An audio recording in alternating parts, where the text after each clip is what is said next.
ಈಗಾಗಲೇ ಸನ್ಮಾನ್ಯ ಸುರೇಶ್ ಕುಮಾರ್ ಅವರು ಉದಾಹರಣೆಗಳನ್ನು ಕೊಟ್ಟು ಈ ಬಫರ್ ಝೋನ್ ಬಗ್ಗೆ ಮಾತಾಡಿದ್ದಾರೆ.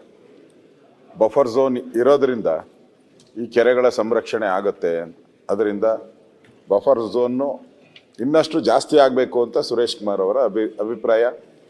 ವಿಶ್ವನಾಥ್ ಅವರು ಹೇಳಿದ್ರು NGT ಈಗಾಗಲೇ ಒಂದು ಆರ್ಡರ್ ಮಾಡಿಬಿಟ್ಟಿದೆ ಬೆಂಗಳೂರಿಗೆ, ಯಾವುದೋ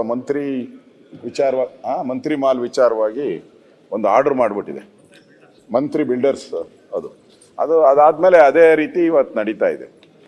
ಇಲ್ಲಿ ಪ್ರಮುಖವಾಗಿ ಸದನ ಸಮಿತಿ ನೇಮಕ ಮಾಡಿದ್ರೆ ಇದರ ಹಿಂದೆ ಕೋಳಿವಾಡ ಸಮಿತಿ ಆಗಿತ್ತು, ಅದರಲ್ಲಷ್ಟು ರಿಪೋರ್ಟ್ ಕೊಟ್ಟಿದ್ದಾರೆ.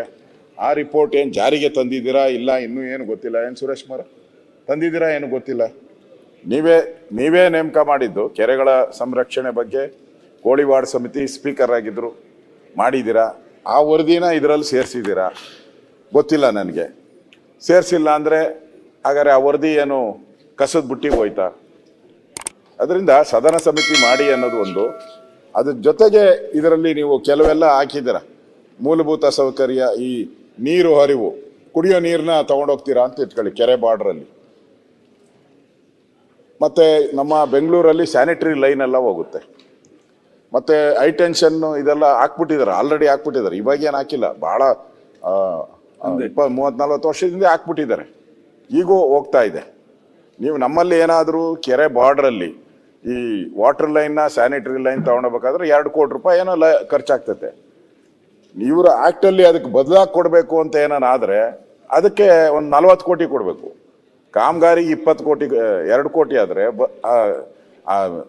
ಬದಲು ಜಾಗಕ್ಕೆ ಅಂಥದನ್ನ ರಿಸ್ಟ್ರಿಕ್ಷನನ್ನು ತೆಗೆದುಬಿಡಿ. ನಾನು ಹೇಳ್ತಾ ಇರೋದು ಬೇರೆಯವ್ರಿಗೆಲ್ಲ, ನೀವು ಯಾವುದೇ ಬಿಲ್ಡಿಂಗಿಗೆ ಅವಕಾಶ ಕೊಡಬಾರ್ದು, ಯಾವುದೇ ಡೆವಲಪ್ಮೆಂಟ್ಗೆ ಅವಕಾಶ ಕೊಡಬಾರ್ದು.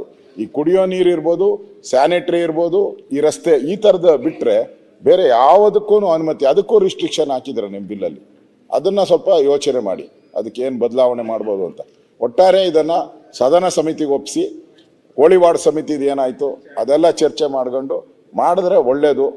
ಲೇಟೆಸ್ಟ್ ಹಾಗೂ ಇಂಟ್ರೆಸ್ಟಿಂಗ್ ಸುದ್ದಿಗಳಿಗಾಗಿ ಬಾಸ್ ಟಿವಿ ಕನ್ನಡ ಚಾನೆಲ್ನ ಸಬ್ಸ್ಕ್ರೈಬ್ ಮಾಡಿ, ಹಾಗೆಯೇ ಬೆಲ್ ಐಕಾನ್ ಪ್ರೆಸ್ ಮಾಡಿ. ಇದರ ಜೊತೆಗೆ ಫೇಸ್ಬುಕ್, ಇನ್ಸ್ಟಾಗ್ರಾಮ್, ಎಕ್ಸ್ನಲ್ಲೂ ಮಿಸ್ ಮಾಡದೆ ಫಾಲೋ ಮಾಡಿ.